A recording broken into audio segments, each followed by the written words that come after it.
with a hidden Mickey. Wow.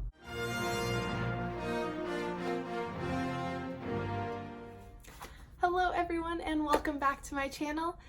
Today, because I have already shared that I got accepted for the Disney Cultural Exchange Program once more, I'm going to do a video about my experience with the alumni phone interview as well as some of my tips for it. So yeah, I have all my questions written down. So if I'm looking down here, it's just because I'm reading it. I guess these tips could also apply-ish for the in-person interview. This is mainly off of my phone interview experience. So if you don't already know, once you have already completed one cultural exchange program, you no longer have to do an in-person interview for the program. If you switch to a different type of program, like if you're applying for a cultural representative program, you're still gonna have to go to an in-person interview. But if you're applying for the cultural exchange program, once again, you will be doing a phone interview instead of an in-person one. So you don't have the presentation either beforehand, and it's once you get your role checklist, and they'll send you a link where you will pick a date and time slot for your phone interview. It's usually over the span of a week-ish. And so yeah, there was a bit of a dilemma this year with the first interview date not getting any phone calls, so that was weird. Everyone ended up getting rescheduled and doing their phone interview, so it was all fine. If you don't get a call, you can try emailing them. You'll probably get an email back. Either in that case it was like a mix-up, I guess, so there'll be an email like asking you to reschedule. Or I believe I've heard in the past where just people had issues with, there were like issues with the phone number they were calling or something. So either way, if something happens with your interview or you don't get called or something, let them know. And if you have a reason, they should, I believe, reschedule for you. I can't guarantee anything. I don't work for Disney recruiting. But what I'm saying is don't panic, because I can imagine that the people who had the first interview date were panicking, and I feel very bad for them because I would not have appreciated that. I think I was on the third interview date. My interview only lasted, I think, about 14 minutes. I had a recruiter named Evelyn who was very nice. So it was good. So I guess I'll let you know what kind of questions she asked, because you might get asked similar ones. I've heard some people who had longer interviews and some people had shorter interviews. It just kind of depends on the recruiter and I guess the length of your answers, and some of them have been doing it for years, so they know what they want and they're quick about it. So like I heard a lot of people at Sue and theirs were very short, but that doesn't necessarily mean it was bad. So everyone interviews people differently, so just do your best. But so here's the questions I got asked. So I think I put my top roles as attractions, seater, and character attendant. So some of the roles pertain to that. I think I also put like merchandise as high interest, I believe. So there's questions like that relate to that too. So first she asked me like, why do you want to come back to the company? Any previous jobs I had that I wanted to tell her about. Because I work in a bakery right now, so I had mentioned that. She asked if I handled food in the bakery, which, you know, I do. It's a bakery. She asked if I had any cash handling experience. She asked me about how safety was incorporated at my previous role. So for me, that was Soarin' when I worked there last summer. She asked if I liked the fast-paced environment of like an attraction and such, as well as if I preferred working in a team or on my own. Then she asked me why I put Cedar in my top 3 or like in high interest. Then she asked me like, what would I do if a family was upset because they were waiting and it was like 30 minutes past their reservation time or something, and so like they were upset, like what would I do if I was the Cedar. Then asked if I had past restaurant experience, because obviously it would be helpful.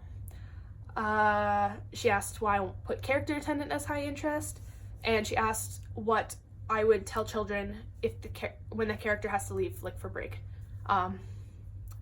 As well as she let me know that some merch locations handle food, so that would be like something like the confectionery and such, where they like make the candy or like make like candy apples and stuff. So she asked if, you know, I'd be okay with something like that, if that would like, if I would feel comfortable doing that. So yeah. She asked if I lived in housing last year, which if you're international, you don't have a choice. Just a heads up to anyone out there.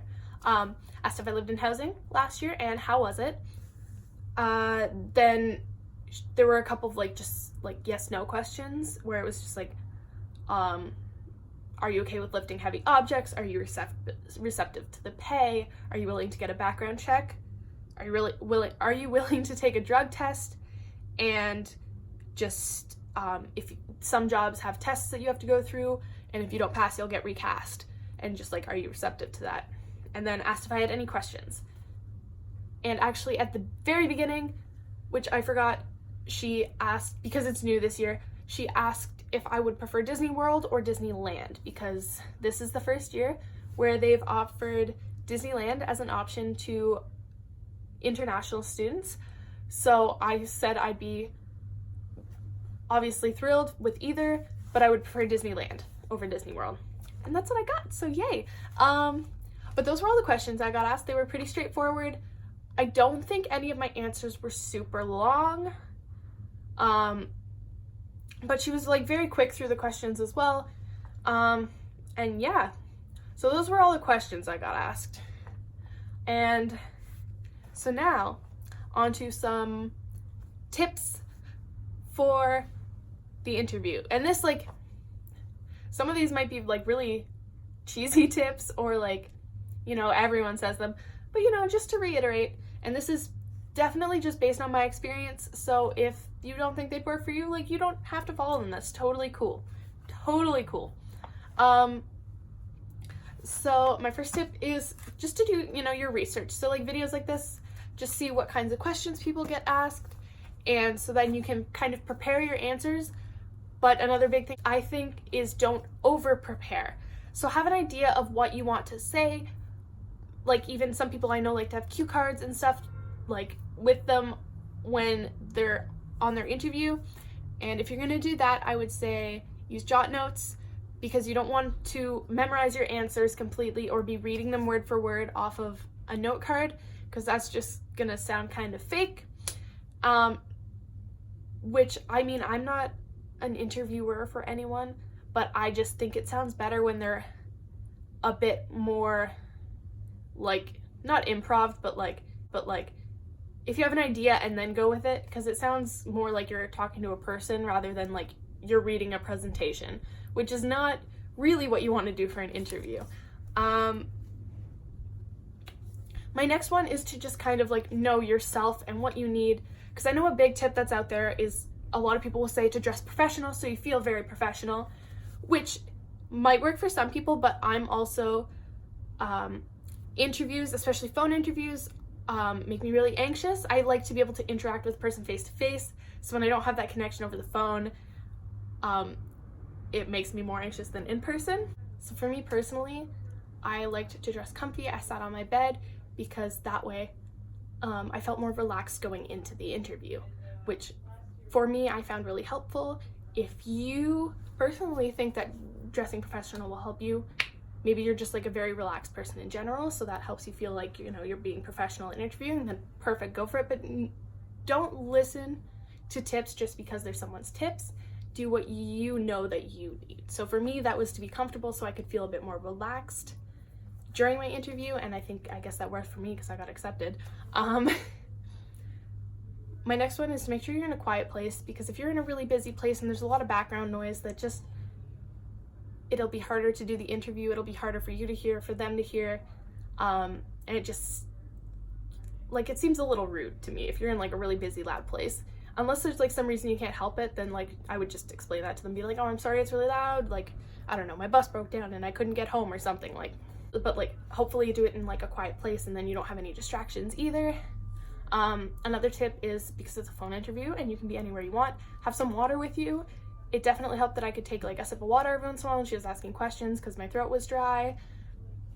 So I would say have some water or like a drink near you, just so that you don't like interrupt it or don't like cough in the middle of it. I don't know if that's not really unprofessional, but I just like, I'd rather keep my cough noises to myself. And definitely a big one that I know everyone says, but smile when you're talking, because I don't know, it makes you sound happier. It makes you sound more enthusiastic than if you were just like, yeah, I really want to work at Disney World. Like, yeah, I really want to work at like, when you smile, your voice changes and you sound more enthusiastic, more excited. And like, I would bet any money that my interviewer was smiling while she was talking to me, because it's like, it sounded like she was smiling while she was talking, like she was having a good time talking to me. And I think that's really important to reciprocate the other way, because, you know, you're the one trying to get a job. So that is also like, I know everyone says it, but I'm gonna have to agree with them. Smile while you're talking. It just sounds better. Especially because Disney is such a happy place, so they want happy people. Along with the point of like knowing what you need to interview. If you need something to fiddle with because you think you're gonna be nervous, go for it. Like, nobody's gonna know, you're on the phone. As long as it's not something loud, like, feel free to like fiddle with something with your hand just to keep you like, ooh, zen, I don't know. So yeah, for interviews, just, I guess, know the guidelines of what you want to do and know why you want your roles and how you can defend why you want them. As well as you can use your questions at the end. You can direct them towards a specific role or specific anything really. If you have your heart set on something, use those questions to try and show that you're really interested in something. My question, when she asked if I had any questions, I asked about how in the email for Disneyland it said there was going to be mandatory education, which for the Disney World program, it was not mandatory. And so I just asked questions about that, like just how it works with our work schedule and stuff, since it is mandatory, and like if like what kind of things are offered, if they're all like very strong like business classes, or if there's ones that are more for students who aren't like in a subject related to anything in Disney. My degree is 0% related to Disney, so if I had to take a business class or a marketing class or something, I wouldn't know what was going on unless it was like real basic. But so I purposely tailored my question to be specifically about Disneyland to really show my interest in going to California. And maybe it worked, considering I got Disneyland. But yeah, so like, know what you want and like be ready to talk about it, be ready to explain yourself, and know what you need to interview comfortably. Like, do what makes you comfortable, because you don't want to be stressed when you're on the phone call. Obviously you're going to be a little bit stressed. You're interviewing with Disney, like everyone's going to be a little stressed, but like you want to be the least stressed as possible so that you can just answer to the best of your ability. And yeah, I think that's really all I have to say. If you have any other questions about my interview or anything, be happy to help. You can comment down below and ask. I will help you to the best of my ability. If you're watching this because you have an interview coming up, I wish you the absolute best of luck. You'll do great. I believe in you. You'll rock it. Rock their socks off. And yeah, that's about it for this video. Thank you so much for watching. See you next time.